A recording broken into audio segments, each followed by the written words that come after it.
Well, here it is. First flat tire in the 7-ton. And you know what they say, if you're going to do something, do it well.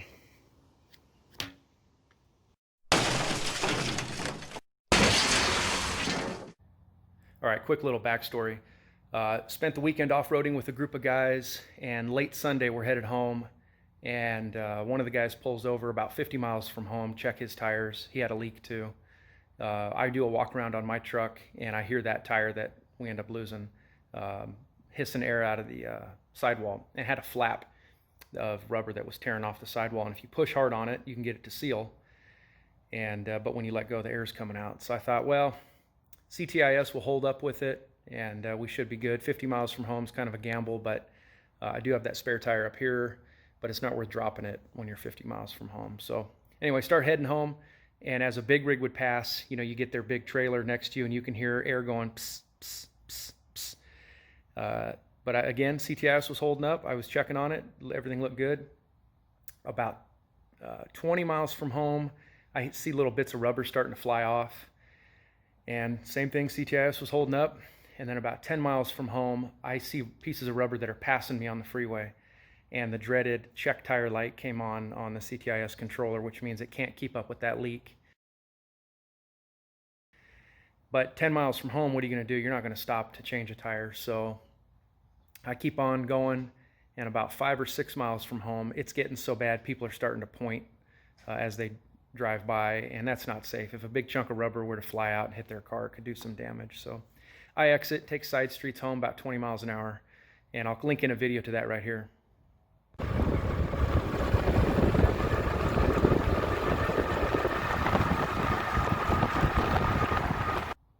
So as you can see, that tire's not doing very good. That's side streets coming home. So I made it the 5 or 6 miles home. What's funny is these trucks, not like a 5-ton, only one axle has power until you engage the diff lock on the dash. So coming up my driveway, it's kind of steep.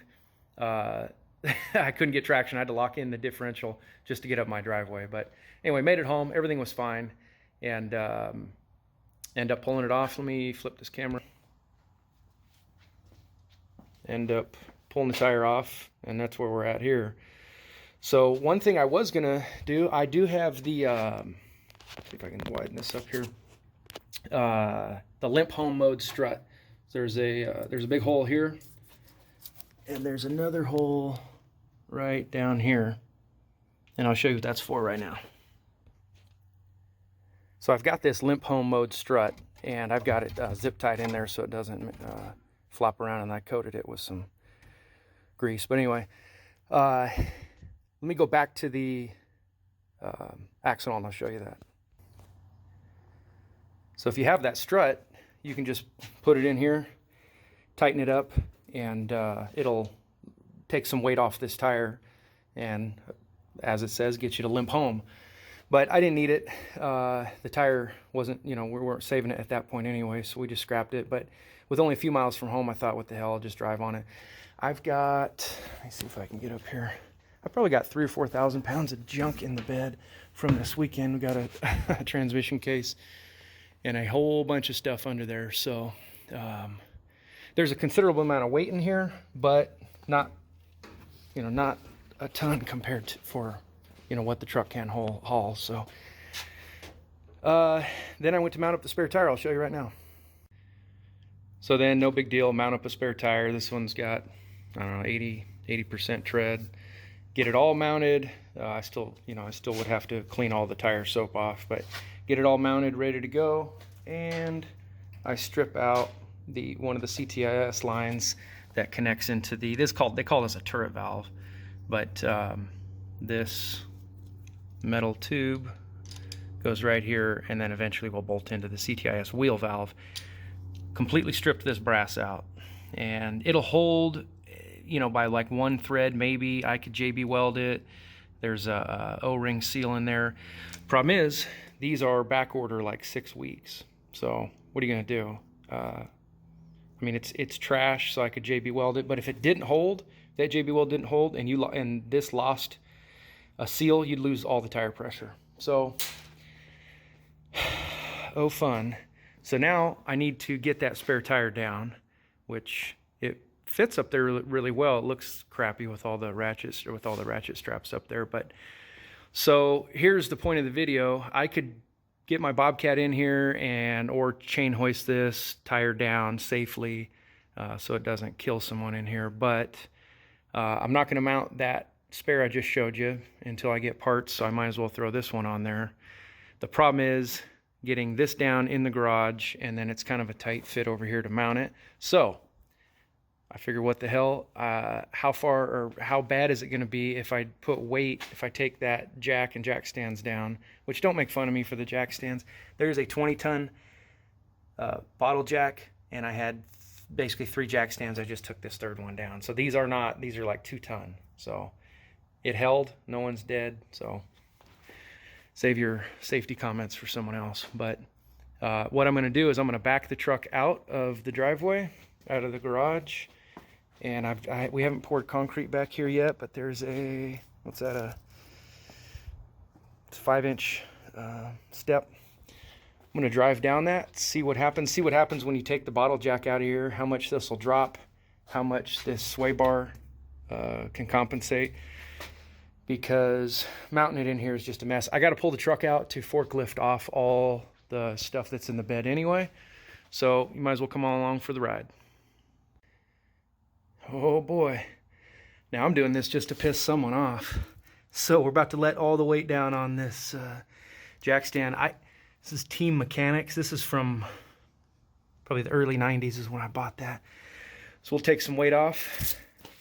See what happens. Hopefully that thing will hold up, because it's sketchy being under here. Oh boy. So what I've got to do is reposition this. Well, I couldn't film that, but that'll make your butthole pucker up there. This truck never creaked and made so many popping noises ever, but it's pretty low to the ground. So anyway, and you can see, well, you can't really see on camera, that tire took some extra weight because it started to bulge out. But anyway, here we are. That's nothing holding that thing up. So anyway, we'll back out of here, drop that tire, and put it on.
Well, that'll put some hair in your peaches, huh? Seeing that 53-inch tire coming right at you as it slides on the forks. So anyway, I'm going to pull the truck back in, and I'm curious. I'm going to end up putting the tire on in the garage, so I'm on concrete, but I'm curious to see what'll happen. Will the ABS kick on because that tire's not spinning?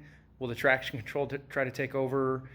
I don't think it'll get in the garage without locking the diff. This is probably not good on parts, so don't do this at home, but I mean, you know, let's find out. And in keeping up with today's theme on safety, let me see if I can switch this. Because we're the safest here, we're gonna be putting on this old girl. So that was made in the 28th month, so probably June or July, 28th week of 2002. So she didn't have a lot of meat left on her, and to be real honest, this tire is probably not going to last forever, but let's go ahead and throw this on, and I'll oh boy, in fact, I don't know if you can see those waves. Woo. Anyway, we'll come back.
All right, I'm realizing I'm filming this some of this backwards. I had to unload the stuff that was in the bed of the truck, two of the things.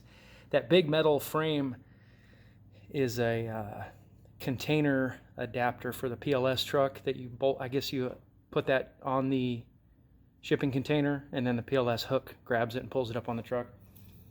And then that transmission is a PLS transmission, so that's what I was pulling off there. This video is all over the place, so we're going to try to wrap it up here. I'm going to do this in a time lapse so you don't have to hear the compressor running. But in staying consistent with the sketchiness, we're going to be using a 3/4 drive to half adapter because the socket I happen to have right now is just a 1/2-inch drive. So no safety glasses. See how this goes.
All right, well, that's all done.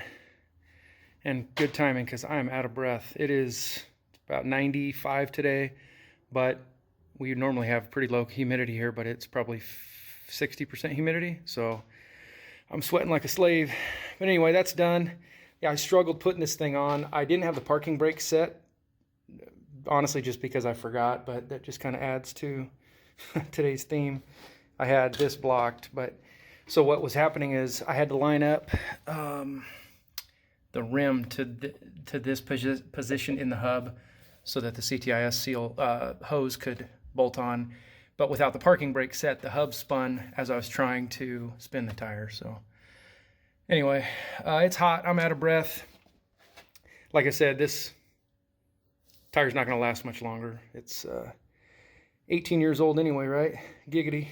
So anyway, I didn't have much of a plan doing this video. I just kind of threw a bunch of junk together, and it probably shows, but that's we'll name it How I Spent My Saturday by Micah Adams. Anyway, hope you enjoyed it. Thanks.